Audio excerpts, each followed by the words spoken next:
tous sur C'est ça qui est bon. Nous allons aujourd'hui aborder le sujet de la glande pinéale et voir pourquoi elle est si importante dans les anciennes cultures, dans les religions, mais aussi les sociétés secrètes, et tout ça à travers les âges. Si la vie est apparue il y a environ 1 milliard d'années, il faudra attendre 400 000 ans pour observer le prodige que furent les premières cellules nerveuses. C'est alors que la vie telle que nous la connaissons apparaît, des cerveaux en formation de seulement quelques milligrammes. Il est impossible à ce stade de déceler quelques signes d'intelligence que ce soit. L'action est plutôt de type réflexe. 1 neurone et vous êtes en vie, 2 neurones, vous bougez. Et avec le mouvement, des choses intéressantes commencent à arriver. Donc, qu'est-ce que la glande pinéale? Il faut bien que vous compreniez que jusqu'à il y a peu, on croyait qu'il s'agissait d'un organe atrophié aux fonctions indéfinies, une sorte d'œil non développé. Mais cela a néanmoins éveillé l'intérêt des scientifiques qui ont mis en lumière des fonctions en relation avec la physique du phénomène paranormal. Imaginons un instant à quoi notre vie ressemblerait si nous avions accès à, disons, 20% de notre capacité cérébrale. Ce premier stade nous permettrait d'accéder à nos fonctions corporelles et d'en prendre le contrôle. Maintenant, je vais aborder quelques notions médicales. Mais je vous rassure, au risque de vous perdre, je vais être assez court. Donc, l'épiphyse neurale ou glande pinéale ou tout simplement pinéale est une petite glande endocrine située à proximité du centre du cerveau. Je pourrais très bien vous dire aussi que cette glande pinéale est une glande endocrine de l'hypothalamus du cerveau des vertébrés. Donc c'est à partir de la sérotonine qu'elle sécrète la mélatonine. Il joue donc, par l'intermédiaire de cette hormone, un rôle central dans la régulation des rythmes biologiques, c'est-à-dire au réveil, au sommeil, tous ces rythmes saisonniers. Donc dans l'espèce humaine, l'épiphyse a la forme d'une pomme de pin, d'où elle tire son nom d'ailleurs. Ou si vous préférez, d'un petit cône d'environ 8 mm situé en position médiane en arrière du troisième ventricule, entre les deux thalamus, au-dessus des colliculi supérieurs derrière la stria medullaris. On parle ainsi de cette glande comme du troisième œil. Mais ce fameux troisième œil est tout simplement considéré comme tel pour avoir la même structure de base que nos mêmes organes visuels. Et il n'y a toutefois pas le moindre doute qu'elle joue un rôle important tant au niveau de la régulation de ce que l'on appelle les cycles circadiens, qui sont les cycles vitaux, mais aussi au niveau du contrôle des activités sexuelles et de la reproduction. La production de mélatonine a lieu principalement pendant la nuit, et ceci y compris chez les espèces nocturnes. La synthèse de la mélatonine se fait en 4 étapes. Dans l'espèce humaine, la glande pinéale croît en volume jusqu'à l'âge de 1 à 2 ans, puis se stabilise, mais sa masse augmente à partir de la puberté. Donc oui, il se produit souvent une calcification de cette glande chez l'adulte qui est associée à la baisse de production de mélatonine. Il semblerait que l'épiphyse joue donc aussi un rôle dans la régulation du développement sexuel causé par la mélatonine qui inhibe l'apparition des caractères sexuels secondaires. La baisse de production de mélatonine à la puberté correspondrait donc à une levée de cette inhibition. Cela expliquerait le fait qu'un dysfonctionnement de l'épiphyse peut se manifester par une puberté précoce. C'est-à-dire quand vous avez un développement accéléré des organes sexuels ou du squelette. Donc enfin, l'épiphyse participe aussi à la régulation des rythmes infradiens liés aux saisons. Donc comprenez bien qu'elle sécrète la mélatonine, qui est un dérivé de la sérotonine sécrétée elle-même par les tissus nerveux. et joue par son intermédiaire un rôle central dans la régulation du rythme biologique. Nous savons que la glande pinéale est un régulateur des pulsions sexuelles. Peut-être que sa stimulation cause un accroissement des besoins sexuels. On en apprend tous les jours. Chez les oiseaux, la glande pinéale est située juste sous la surface du crâne, d'où elle capte l'intensité lumineuse extérieure et permet aussi d'ajuster le rythme circadien de l'animal. Avec une approche plus générale, l'embryologie et l'anatomie comparée vont jusqu'à la dénoncer comme le troisième œil avorté des vertébrés, qui est d'ailleurs un œil véritable chez certains lézards et chez le sphénodon.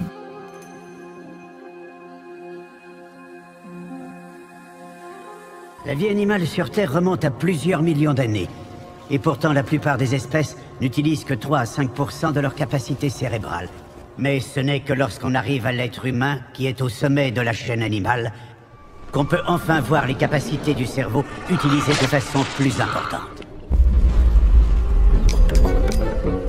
10%, ça peut paraître peu, mais c'est beaucoup quand on voit tout ce qu'on a fait avec.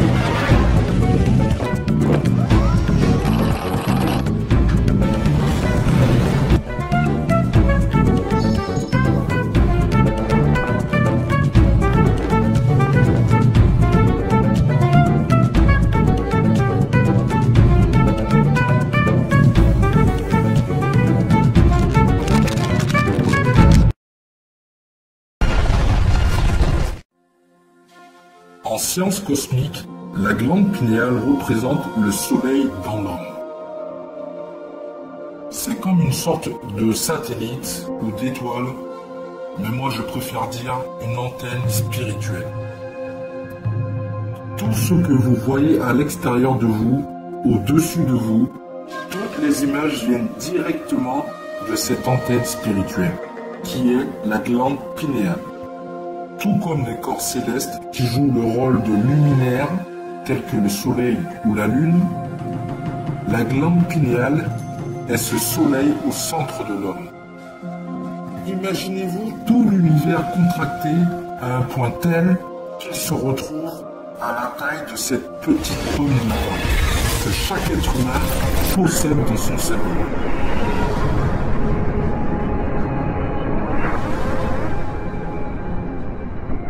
À elle seule, la glande pinéale contient toute la lumière du corps. C'est-à-dire que toutes les odates de votre corps ont leur contrepartie dans la glande pinéale, qui est non seulement une sorte de satellite, mais aussi une vraie antenne reliée à toute l'existence. Mais dans le corps, elle communique à un niveau supérieur avec le Kundalini, le serpent énergétique qui puise sa lumière directement dans la glande pinéale. Il s'agit ici de considérer la glande pinéale comme étant le symbole de l'homme tout entier relié à toute l'existence. C'est en cela que tout est là. Et que l'individu seul est insignifiant parce que c'est l'ensemble qui lui donne son existence.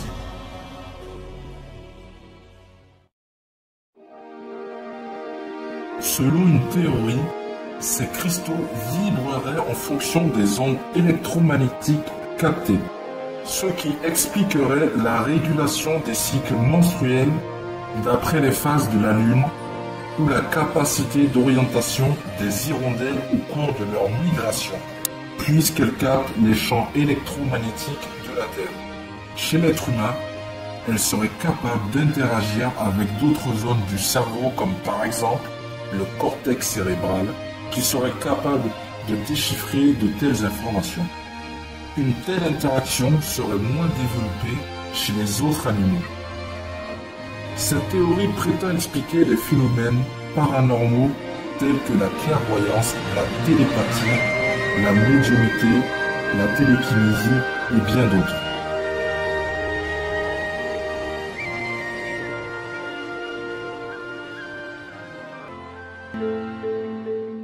Les premiers outils permettant d'évaluer l'intelligence ont été inventés il y a plus d'un siècle. On s'inspire toujours des théories imaginées par Sir Francis Galton et Alfred Binet. Mais aujourd'hui, nous pouvons aller plus loin. Plutôt que de mesurer ce que l'intelligence produit, intéressons-nous à l'organe qui produit l'intelligence.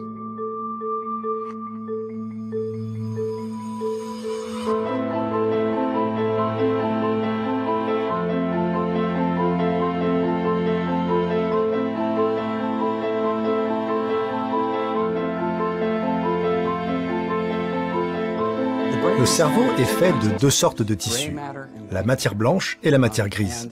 Tout le monde a entendu parler de la matière grise. C'est là où se trouvent les neurones, sur une couche à la surface du cerveau. Mais en dessous, il y a des milliards de connexions, de câbles, des axones qui connectent les neurones. Et c'est blanc parce que ces axones ont une gaine isolante formée d'une membrane qui est de la myéline.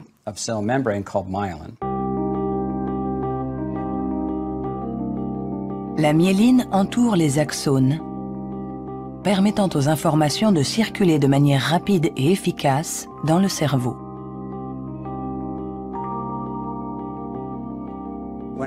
Quand un enfant naît, son cerveau n'est pas mature. Ses fonctions sont minimales. Un bébé ne peut quasiment rien faire. Il ne peut pas se nourrir, il ne voit pas vraiment, il ne sait pas marcher ni redresser la tête. C'est parce que notre cerveau est façonné en permanence par notre environnement. Et une des choses les plus intéressantes avec la myéline, c'est qu'elle se forme après notre naissance.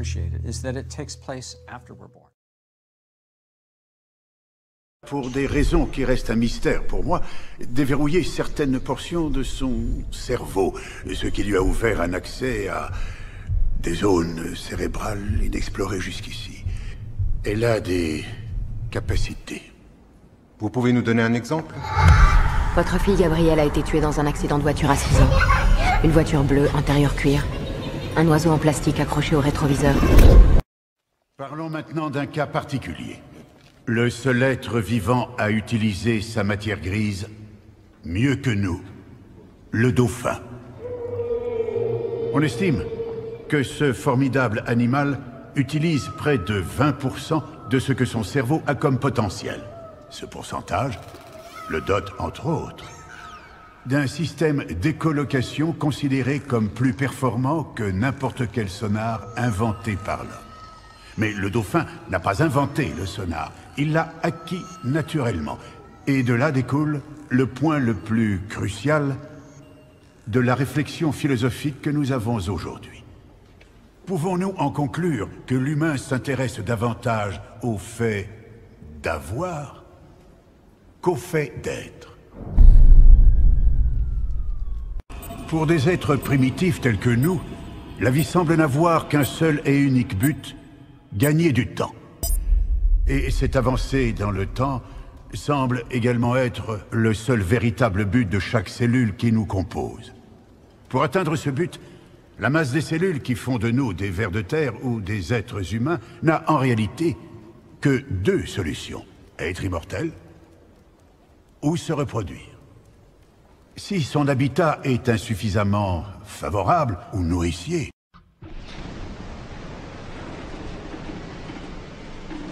la cellule choisira l'immortalité. En d'autres termes, l'autosubsistance et l'indépendance totale. D'un autre côté, si l'habitat est favorable,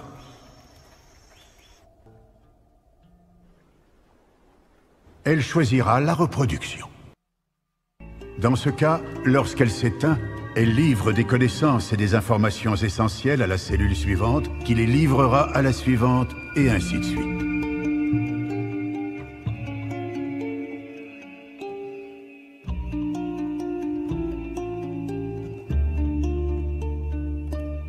C'est ainsi que l'apprentissage et le savoir sont transmis à travers le temps.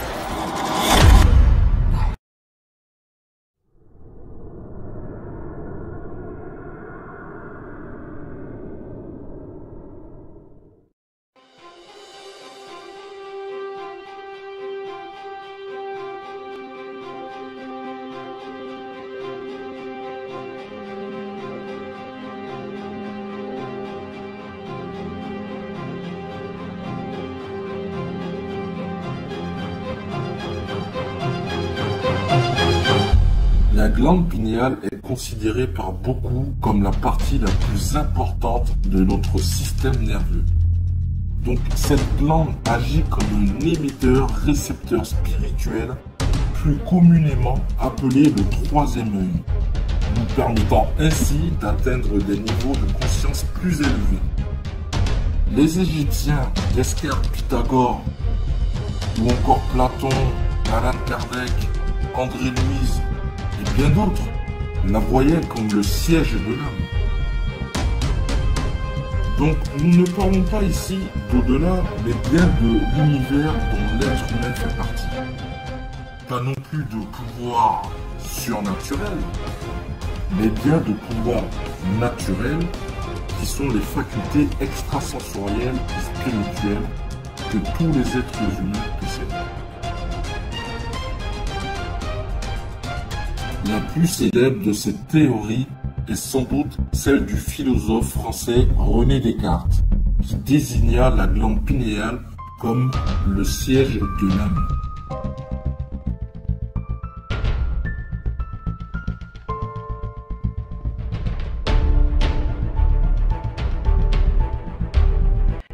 Quel était le but de ces expériences? Stimuler la glande pinéale par des résonances vibratoires. La glande pinéale, pourquoi? Le docteur Pretorius estimait pouvoir réveiller la glande pinéale par des vibrations et créer un sixième sens. Oui, cette théorie n'a rien de nouveau. Je vous rappelle que Descartes pensait que c'était le troisième œil. Ce n'est pas une théorie, ce sont des faits. Pour justifier cette hypothèse, Descartes se basait sur le fait que la glande pinéale aurait été l'unique organe de la tête à n'être pas conjugué. C'est-à-dire ne se présentant pas sous une forme de paire d'organes symétriques, situés de part et d'autre du plan sagittal.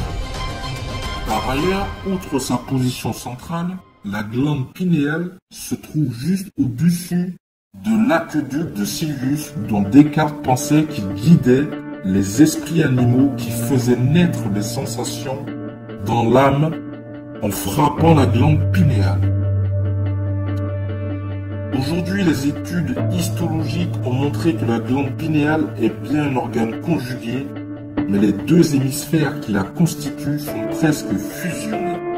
Selon la vision ancestrale des hindous, c'est le principal organe du corps possédant deux chakras, qui sont les roues énergétiques, les centres d'énergie, donc qui sont responsables du développement extra-physique pour être des récepteurs et des transmetteurs de l'énergie vitale. Le chakra du troisième œil, plus connu sous le nom de Ajna Chakra, au centre du front, au-dessus de la hauteur des yeux. Le chakra coronal, qui lui est bien supérieur et qui se situe au sommet du crâne.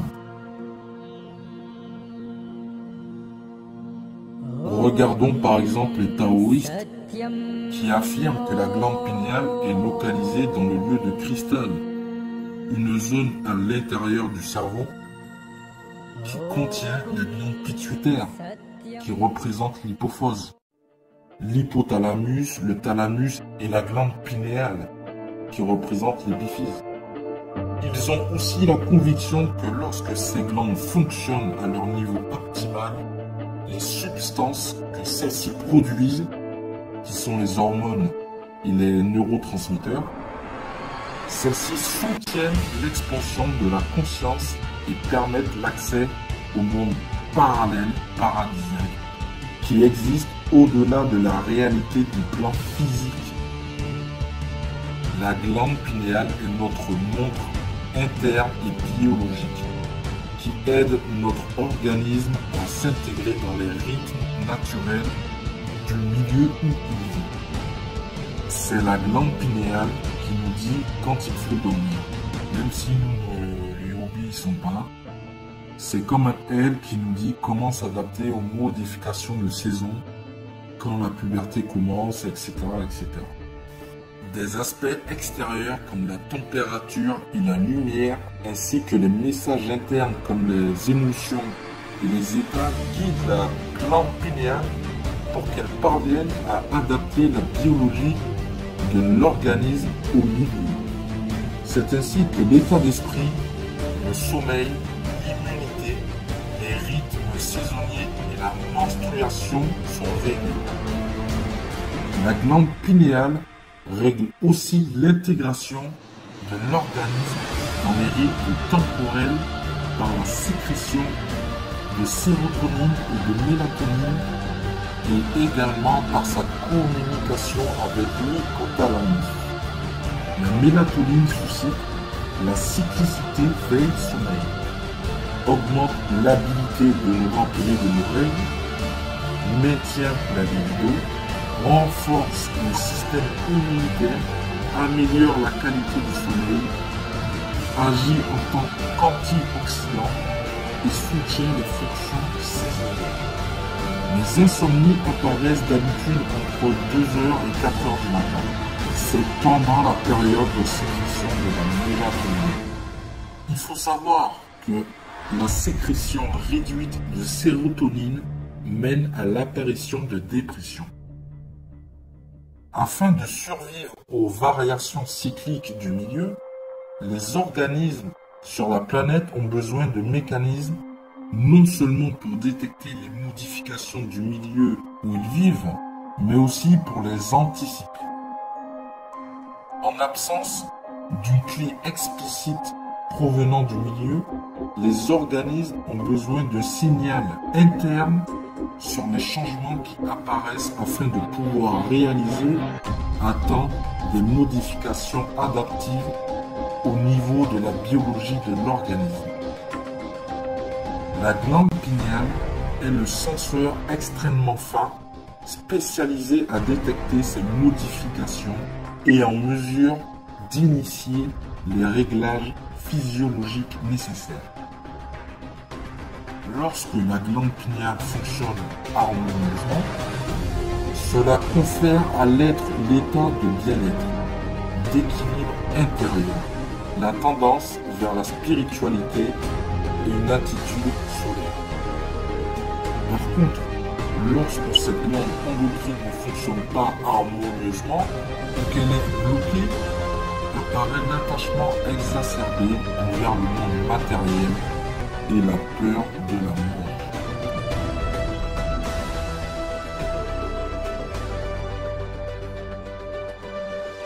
En 1988, le chercheur Vol Hirt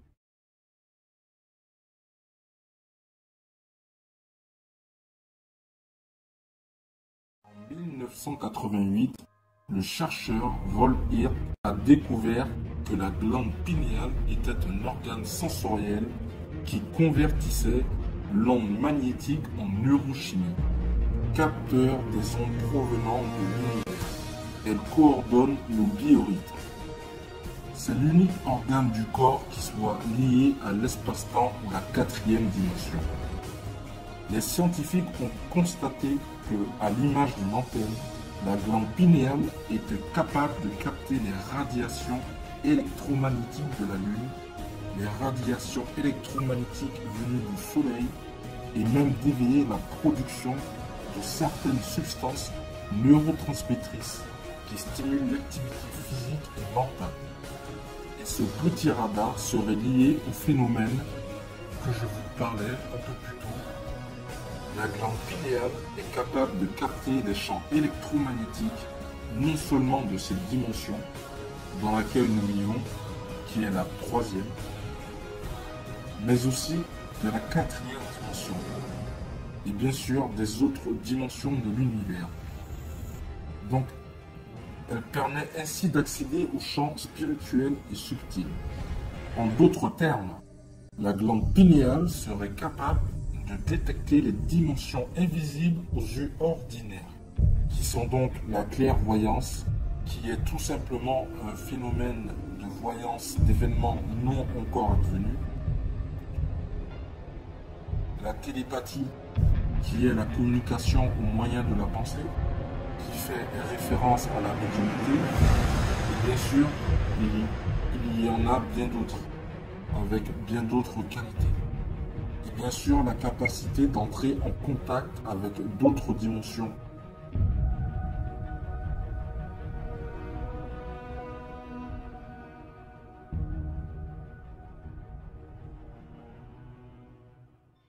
Sont-elles là en ce moment? Ah oui, je le pense.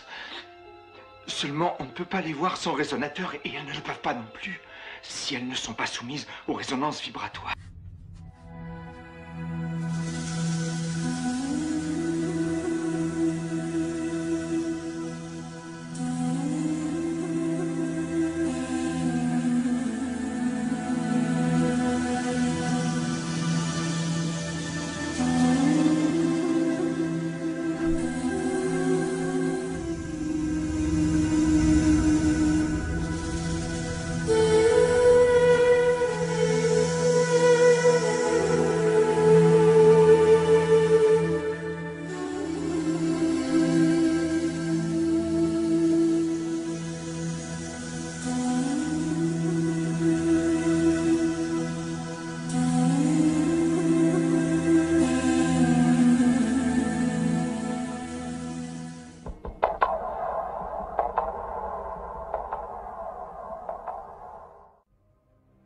Tu connais la synesthésie?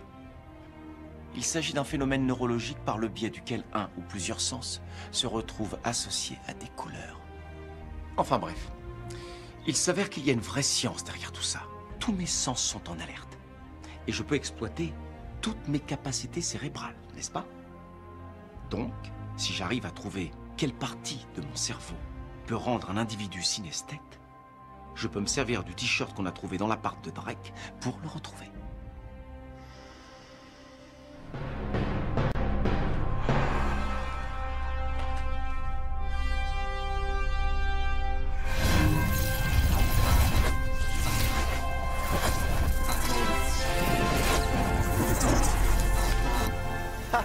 Sueur, après rasage, curry et un certain je ne sais quoi. Quoi qu'il en soit, c'est vert. Ça fonctionne? Quoi? Non, non, rien. Je m'attendais à ce que ta couleur soit plus primaire. Pourquoi? C'est quoi ma couleur? Je suis pas rose. Je suis pas rose, Brian. Pouf.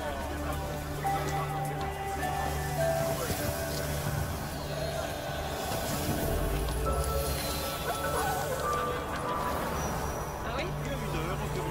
Merci infiniment. Comment tu t'en sors? C'est intéressant.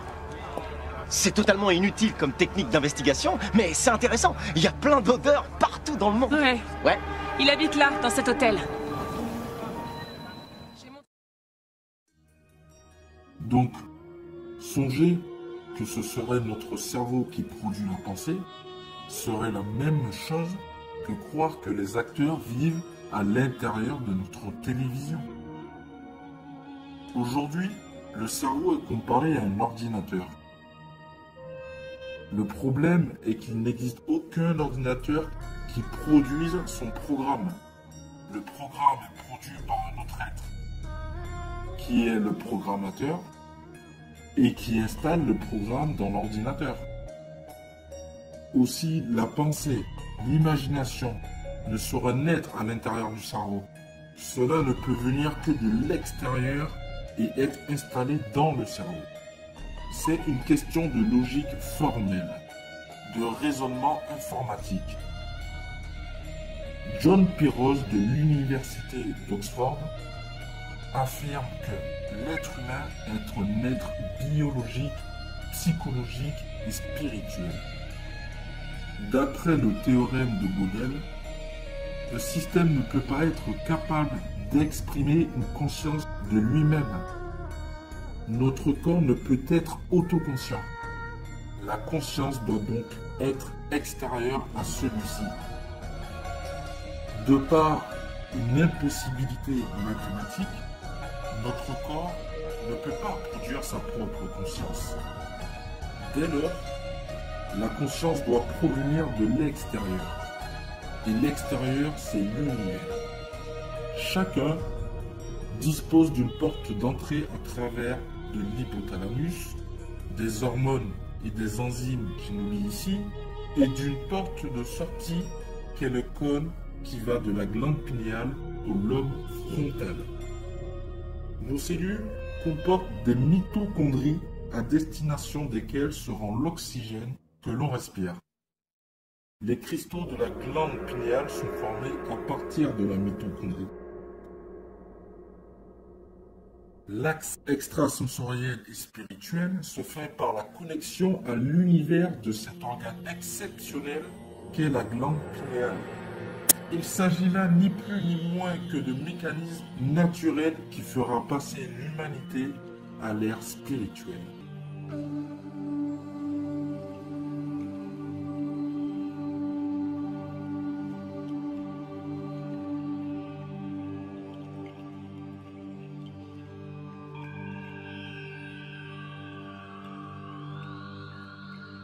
La vie nous a été donnée il y a 1 milliard d'années. Qu'est-ce qu'on en a fait ?